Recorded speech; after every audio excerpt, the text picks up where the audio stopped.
Fala pessoal, tudo bem com vocês? Nesse vídeo aqui, pressão de vapor, a gente vai fazer uma boa relação entre os estados físicos de substâncias moleculares com seus tipos de ligações intermoleculares. E tendo como roteiro desse assunto, eu trouxe uma série de questões. Por exemplo, por que a água no estado gasoso a gente chama de vapor d'água e não gás água? E por outro lado, por que substâncias no estado gasoso, como o gás carbônico, a gente chama de gás carbônico, não chama de vapor carbônico? E outras questões aqui relacionadas também, como o que significa dizer que um líquido é volátil, por que o álcool evapora mais facilmente que a água, por que ao abrirmos um frasco de acetona a gente facilmente sente o seu cheiro, por que um líquido entra em ebulição e quando que ele entra em ebulição, e por que em elevadas altitudes a água entra em ebulição em temperaturas abaixo de 100 graus Celsius. Então, se a gente lembrar dos estados físicos, toda substância no estado sólido a gente chama de sólida, no estado líquido, líquido. Agora, no estado gasoso, a gente pode chamar a substância de gás ou vapor. Lembrando que a mudança do líquido para o gasoso, a gente chama de maneira geral vaporização, e essa vaporização pode ocorrer de três formas: evaporação, ebulição e calefação. A evaporação é um processo lento que ocorre na superfície do líquido. E, independente da temperatura, a tendência de um líquido é sempre para o estado gasoso, ou seja, é sempre ele vaporizar. Agora, existem substâncias na temperatura ambiente que já se encontram no estado gasoso, como por exemplo gás oxigênio, gás ozônio, gás nitrogênio, gás carbônico, gás cloro. Então, essas substâncias que já se encontram no estado gasoso, a gente denomina de gás. Agora, outras substâncias que na temperatura ambiente se encontram no estado líquido ou sólido, se elas mudarem para o estado gasoso, aí a gente denomina elas de vapor. Por isso que a água no estado gasoso a gente denomina de vapor d'água, porque a água a temperatura de 25 graus Celsius, assim como álcool, éter, acetona, cloroforme, todos eles estão no estado líquido. Ao passar então pelo processo de evaporação, entrando no estado gasoso, a gente denomina essas substâncias de vapor. E quimicamente, o que justifica essas substâncias aqui estarem no estado gasoso, na temperatura ambiente, e já essas outras aqui no estado líquido, são os tipos de ligações intermoleculares que elas apresentam. E basta então a gente relacionar que as ligações intermoleculares do tipo dipolo induzido, elas são bastante fracas. Então elas se soltam a temperaturas muito baixas. Já essas outras aqui que possuem a dipolo permanente e ligação de hidrogênio, pelo fato dessas ligações serem mais fortes, a interação ser maior, elas se encontram no estado sólido ou líquido à temperatura ambiente. No caso aqui é todo mundo líquido. Então até aqui nós respondemos esse primeiro quadro de questões, agora vamos partir para o próximo. Então aqui, para explicar para vocês o que é pressão de vapor, primeiro a gente tem que lembrar do processo de evaporação. Então, a evaporação é a mudança do estado líquido para o gasoso, que ocorre somente na superfície do líquido. E quanto maior a superfície, maior vai ser a taxa de evaporação. Só que como que ela funciona? Então veja bem, imagine que isso daqui é uma panela de água. As moléculas de água aqui dentro da panela estão se movimentando. Acontece que as moléculas que estão aqui próximas à superfície, elas conseguem se soltar uma das outras, ou seja, conseguem romper a ligação intermolecular que une essas moléculas de água. Aí elas vão para o ambiente atmosférico. Só que no ambiente atmosférico a gente vai ter uma diversidade de gases aqui fazendo uma pressão sobre a coluna d'água. Então aqui a gente vai ter uma briga do ambiente atmosférico fazendo uma pressão sobre o líquido e o líquido também, ao entrar em vapor, ou seja, nessa superfície aqui, no momento que essas moléculas se rompem, elas fazem uma força empurrando os gases atmosféricos para cima. A partir do momento que as moléculas de água conseguem se romper e invadir o ambiente atmosférico, lá elas vão ficar. Ou seja, ali elas vão migrar para o ambiente atmosférico, vão entrar no estado gasoso, permanecendo então na forma de vapor da água. Então a evaporação ocorre quando as moléculas da superfície escapam e viram vapor no ambiente atmosférico. Então dessa forma a gente define pressão de vapor como a pressão exercida pelos vapores que estão presentes na superfície de um líquido sobre o ambiente atmosférico, ou seja, uma pressão interna do líquido. E ela vai representar a tendência de evaporação de um líquido, ou seja, quanto maior a pressão de vapor, maior a tendência, maior a facilidade dele evaporar. E essa propriedade de um líquido em evaporar a gente denomina volatilidade.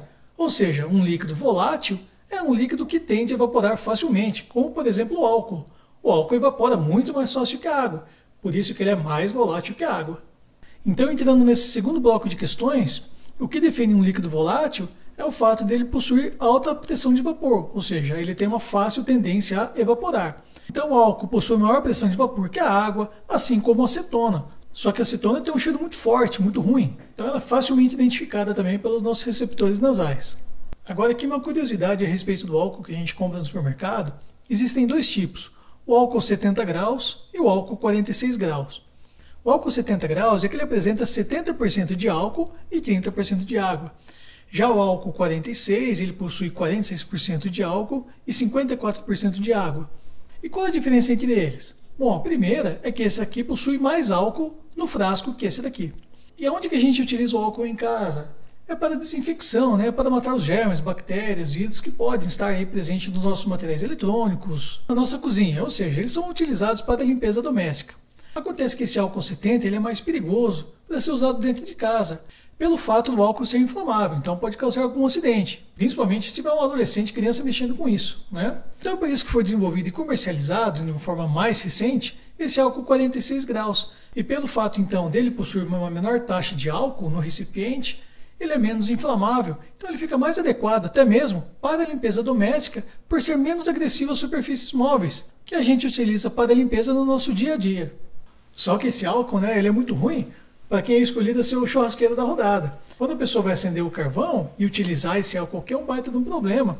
Por quê? Ele já possui na sua composição mais de 50% de água, o que atrapalha demais você acender a sua churrasqueira. E outro problema é pelo fato do álcool ser bastante volátil, ele evapora rapidamente.